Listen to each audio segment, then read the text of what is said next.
J'examinais les dossiers de locataires pour mon immeuble du centre-ville quand mon téléphone a vibré, un appel vidéo de ma jeune cousine, Amélie. Elle semblait mal à l'aise.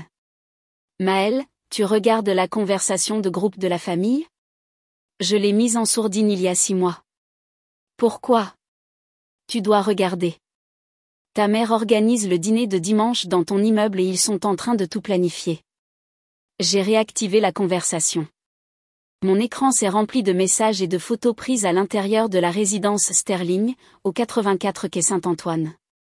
Mon immeuble à usage mixte de 4 étages. Le local commercial au rez-de-chaussée, les 3 étages résidentiels au-dessus, tout m'appartenait. Acheté il y a 2 ans pour 1,8 million d'euros via ma société de promotion immobilière. Maman, réunion de famille. On a trouvé comment diviser l'immeuble équitablement. Venez tous voir vos nouveaux espaces. Mon frère Marc, je prends le 3e étage. L'appartement d'angle a la meilleure lumière pour mon atelier d'artiste. Ma sœur Valérie, le 2e étage est parfait pour moi et les enfants. Proche de l'entrée principale. Maman, ton père et moi prendrons le Penthouse au 4e étage. Évidemment, Maëlle peut avoir le local commercial du rez-de-chaussée. De toute façon, elle travaille à la maison. Elle n'a pas besoin de beaucoup de place. Mes mains se sont crispées autour de mon téléphone. J'ai fait défiler d'autres messages. Papa, on a déjà attribué les places de parking. Marc en a 2 pour sa voiture et sa moto. Valérie en a besoin de 3 pour le monospace et les visiteurs. Maëlle ne conduit pas beaucoup, alors elle aura la petite place au fond. Tante Sylvie, c'est si généreux de votre part à tous de partager l'immeuble familial. Maëlle doit être ravie d'avoir tout le monde près d'elle. Marc, il était temps que cette famille ait un vrai patrimoine immobilier. Maëlle l'a acheté, mais il nous appartient à tous. Vraiment? Les biens de famille sont les biens de famille. J'ai appelé mon gestionnaire immobilier, Denis Lefebvre, et mon avocat en droit immobilier, maître Jacques Lambert. Denis, est-ce que des membres de ma famille sont actuellement dans la résidence Sterling? Oui. Votre mère a appelé hier en disant qu'elle était la propriétaire de l'immeuble et qu'elle avait besoin d'un accès pour une réunion de famille. Je lui ai dit que vous seul aviez l'autorisation, mais elle a insisté. Elle avait des clés. D'où venaient ces clés? Elle a dit que vous les lui aviez données il y a des mois. J'ai senti ma mâchoire se serrer. J'avais donné une clé de secours à ma mère l'année dernière quand j'ai été opérée. Elle était censée me la rendre. Elle ne l'a jamais fait. Maître Lambert, j'ai besoin de vous à la résidence Sterling immédiatement. Amenez des agents de sécurité. Ma famille est à l'intérieur de mon immeuble, on revendique la propriété et se le partage. J'arrive dans un quart d'heure. N'intervenez pas avant mon arrivée. J'ai attrapé mon ordinateur portable et les titres de propriété de l'immeuble, puis je suis sorti. Un SMS d'Amélie est arrivé. Il mesure les pièces et parle de budget de rénovation. Ta mère fait des visites guidées. 20 minutes plus tard, je suis arrivé à la résidence Sterling. Maître Lambert était déjà là avec 2 agents de sécurité des services de sécurité Sentinelle. Je pouvais entendre des voix et des rires de l'intérieur. Prête à demander Maître Lambert, sa mallette à la main. Allons-y. J'ai déverrouillé l'entrée principale avec ma clé de propriétaire. Le bruit de la conversation résonnait depuis le 2e étage. Nous avons monté les escaliers et trouvé toute ma famille réunie dans le plus grand appartement. 15 personnes, y compris mes parents, mes frères et sœurs, ma tante, mon oncle et plusieurs cousins. Maman avait installé un buffet sur des tables pliantes. Marc montrait aux gens l'espace de son futur atelier d'artiste. Les enfants de Valérie couraient dans les pièces en choisissant leur chambre. Ah! Maman m'a repéré la première, son sourire éclatant. Timing parfait. On vient de finir la répartition des espaces. Viens voir ce qu'on a prévu. Prévu pourquoi? Ai-je demandé calmement. Pour la division de l'immeuble, bien sûr. On a mis en place un système équitable. Chaque enfant adulte a un étage. Ton père et moi prenons le Penthouse. Et arrêtez, ai-je dit. Tout le monde, arrêtez ce que vous faites. Le silence s'est fait dans la pièce. Marc s'est retourné depuis la fenêtre où il mesurait la largeur d'un mur. Maëlle, ne fais pas ta comédienne, a-t-il dit. Maman est juste en train d'organiser comment on va tous se partager l'immeuble. C'est un bien de famille. Évidemment, on ne va pas te mettre à la rue. Toi, tu as le rez-de-chaussée. Cet immeuble n'est pas un bien de famille, ai-je dit. C'est mon bien. Je le possède entièrement via ma société, Apex Promotion Immobilière SARL. Maître Lambert s'est avancé en ouvrant sa mallette. Je suis Maître Jacques Lambert, l'avocat de Mademoiselle Dubois. Voici les titres de propriété de la résidence Sterling. Il a posé les documents sur la table pliante, éparpillant des assiettes en carton, achetées il y a 23 mois par Apex Promotion Immobilière pour 1,8 million d'euros. Propriétaire unique, Maëlle Dubois.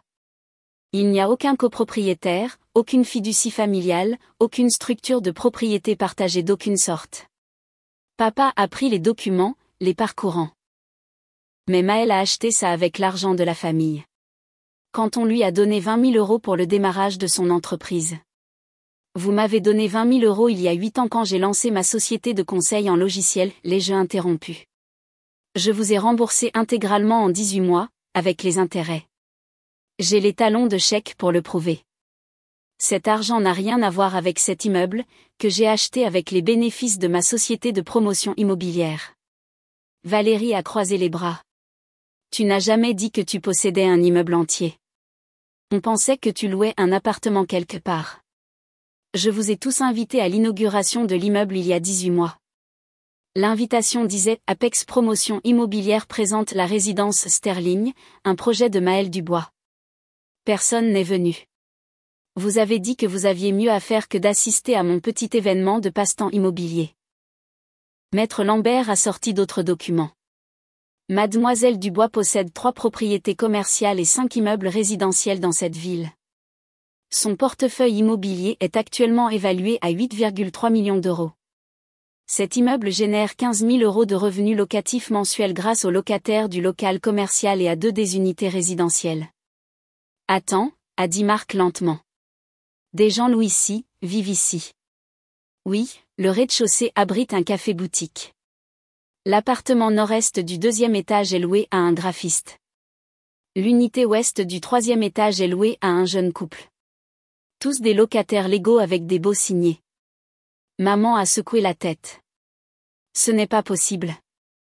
L'immeuble était vide quand on est arrivé. Parce que l'appartement nord-ouest du 2e étage et l'unité et du 3e étage sont entre 2 locataires, ai-je dit. Et le penthouse du 4e étage est ma résidence personnelle, où je vis. L'endroit où vous êtes actuellement en train de commettre une violation de propriété. Violation de propriété. La voix de papa s'est élevée. On est de la famille. Tu as donné les clés à ta mère. J'ai donné une clé de secours à maman l'année dernière quand j'ai été opérée. Pour les urgences seulement, pas pour une entrée non autorisée et certainement pas pour organiser des dîners de famille où vous vous partagez mes biens.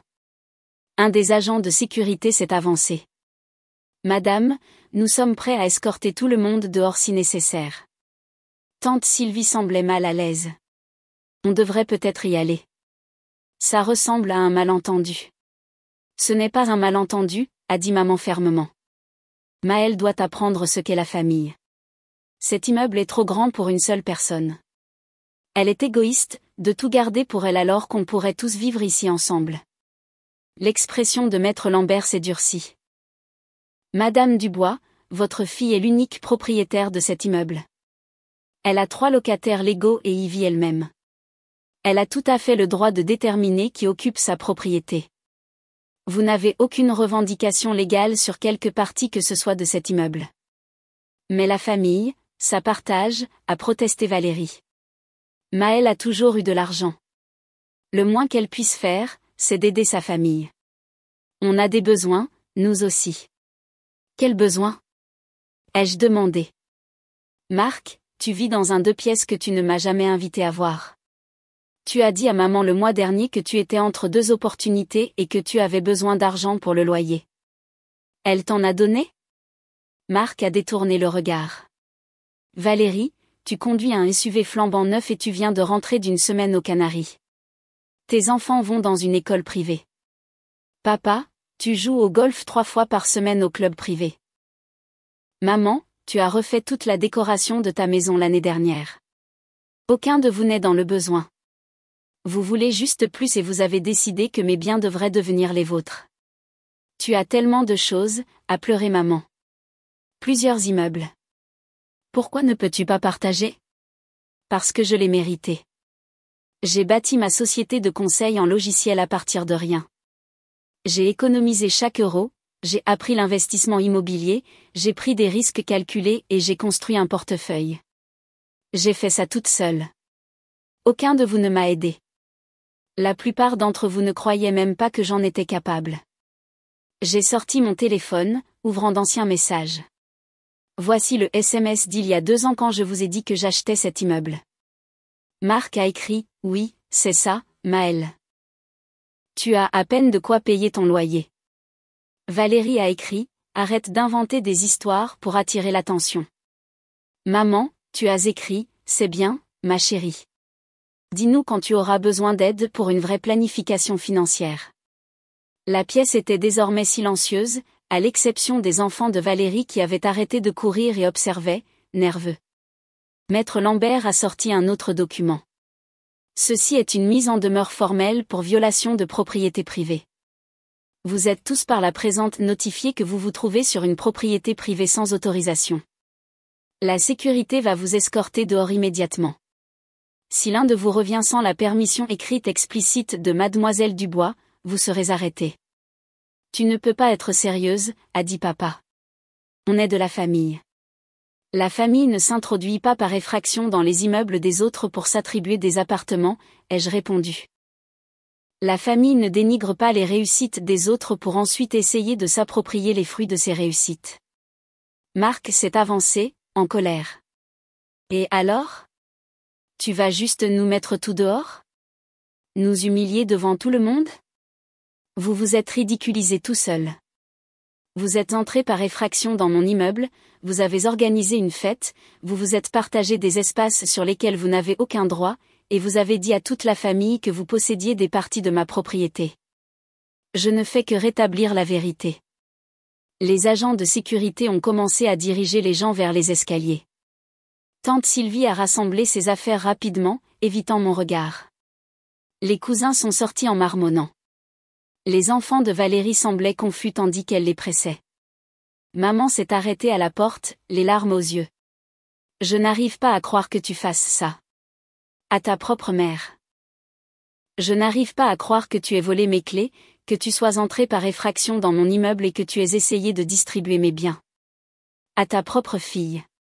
Elle est partie sans un mot de plus. Seul Marc est resté, fixant l'espace qu'il avait revendiqué comme son futur atelier d'artiste. J'ai déjà posté sur Instagram que j'emménageais dans mon nouveau loft. Alors tu devrais probablement poster un rectificatif, ai-je dit. Il est parti en claquant la porte. Maître Lambert a supervisé pendant que Denis et l'équipe de sécurité faisaient une inspection complète de l'immeuble. On a trouvé le maître ruban de Marc, les jouets des enfants de Valérie éparpillés dans une pièce, et les plats de service de maman encore sur les tables pliantes. On change toutes les serrures ce soir, a dit Denis. Chaque entrée, chaque appartement, nouveau système de sécurité avec caméra. Personne n'entre sans votre approbation explicite. Parfait. Et Denis, à propos de ces clés de secours. Déjà noté. Pas de clé de secours aux membres de la famille. J'aurais dû vérifier son autorisation. Je suis désolée. Ce n'est pas de votre faute. Elle était convaincante. Maître Lambert a rangé ses documents. Maëlle, il pourrait réessayer. Votre mère semblait sincèrement convaincue d'avoir un droit sur l'immeuble. Alors nous réglerons ça avec des avocats et la police si nécessaire. À minuit, le serrurier a fini d'installer les nouvelles serrures et les digicodes. La société de sécurité a activé les caméras à chaque entrée. Mon immeuble était enfin de nouveau sécurisé. La conversation de groupe de la famille a explosé le lendemain. Marc, Maëlle nous a fait arrêter dans son immeuble pour un simple dîner de famille. Maman, elle a choisi ses biens plutôt que sa famille. Je ne reconnais même plus ma propre fille. Valérie, Mes enfants ont été traumatisés par les agents de sécurité. Maëlle devrait avoir honte. Amélie m'a envoyé un message privé. Pour info, personne n'a été arrêté et les agents de sécurité ont été tout à fait professionnels. Ta famille réécrit l'histoire. J'ai de nouveau mis la conversation en sourdine. 3 semaines plus tard, maman a essayé d'utiliser son ancienne clé à la résidence Sterling. Le nouveau système de sécurité nous a alertés, Denis et moi, immédiatement. La police est arrivée et lui a donné un avertissement officiel pour violation de propriété. Elle a raconté aux proches que j'avais appelé la police contre ma propre mère pour rien. Le locataire du café en bas m'a envoyé une carte de remerciement. Nous avons remarqué la sécurité renforcée. Nous apprécions vraiment que vous preniez la sécurité de l'immeuble au sérieux. Mes autres locataires ont exprimé un soulagement similaire. Apparemment, maman avait essayé de faire visiter l'immeuble à des amis 2 fois avant l'incident du dîner du dimanche, en disant aux gens qu'elle était la gérante de l'immeuble. 6 mois plus tard, la résidence Sterling est entièrement occupée et rentable. La valeur de l'immeuble est passée à 2,1 millions d'euros. J'ai renégocié mon prêt et utilisé les fonds propres pour acheter ma 4e propriété commerciale. Marc poste des photos de son studio minuscule avec des légendes sur le fait de rester humble et de ne pas se vendre pour des choses matérielles. Valérie dit aux gens que je suis une nouvelle riche sans valeur familiale. Maman envoie des messages de culpabilisation occasionnels sur le fait que j'ai abandonné ma famille pour des immeubles. Aucun d'eux ne s'est excusé d'être entré par effraction, d'avoir essayé de s'approprier mes biens ou d'avoir posté des mensonges sur le fait d'avoir été arrêté. La semaine dernière, Valérie a demandé si elle pouvait louer un de mes appartements avec une réduction familiale. J'ai dit, non, mes immeubles ne sont pas des biens de famille. Ce sont mes biens, construits avec mon travail, mon argent, mes risques. Parfois, la famille qui dénigre votre succès est la même qui veut en revendiquer la propriété lorsque ce succès devient indéniable. Ils ne peuvent pas avoir mes étages. Ils ne les ont jamais mérités. 1 an après l'incident du dîner du dimanche, j'ai reçu une lettre recommandée d'un cabinet d'avocats que je ne connaissais pas. À l'intérieur, une plainte déposée par ma mère, mon frère et ma sœur, affirmant qu'ils avaient droit à des parts de propriété dans la résidence Sterling sur la base d'accords familiaux verbaux et d'un partenariat implicite. Je l'ai immédiatement transmise à Maître Lambert. C'est une plainte abusive, a-t-il dit après l'avoir examinée. Ils n'ont aucune documentation, aucun contrat, aucune preuve d'un quelconque accord. Je vais demander le rejet de la plainte. Est-ce que ça ira au tribunal ? Probablement pas. Mais ils espèrent que vous accepterez un arrangement à l'amiable juste pour éviter les ennuis. Ne le faites pas. Je ne l'ai pas fait. 2 mois plus tard, un juge a rejeté l'affaire dans son intégralité, ordonnant à ma famille de payer mes frais de justice. 11 200 €. Ils étaient furieux. Marc m'a traité de capitaliste sans cœur. Maman a envoyé un long email sur la façon dont j'avais détruit la famille pour de l'argent. Mais j'ai remarqué quelque chose d'intéressant. Après l'échec du procès, Marc a discrètement demandé si j'avais des postes de débutant en gestion immobilière disponibles. Valérie s'est renseignée pour avoir des conseils en investissement immobilier. Papa a mentionné qu'il avait toujours été intéressé par l'immobilier commercial et se demandait si j'avais besoin d'un partenaire. Il ne voulait pas se réconcilier. Il voulait un accès à mon succès maintenant qu'il ne pouvait plus le voler purement et simplement. J'ai décliné toutes leurs demandes. Mon portefeuille immobilier comprend maintenant 6 immeubles commerciaux et 8 propriétés résidentielles dans 3 villes différentes. Le revenu annuel dépasse 2,3 millions d'euros. J'emploie une équipe de 12 personnes, comprenant des gestionnaires immobiliers, des équipes de maintenance et des agents de location. Le mois dernier, j'ai fait l'objet d'un article dans un magazine économique local, Maëlle Dubois, Comment une femme a bâti un empire, du code à l'immobilier. L'article détaillait mon parcours de consultante en logiciel à promotrice immobilière. Ma mère a appelé le magazine pour se plaindre que l'article ne mentionnait pas le soutien familial. Le rédacteur en chef lui a répondu qu'il ne publiait que des faits vérifiés. Je garde les titres de propriété de la résidence Sterling encadrés dans mon bureau.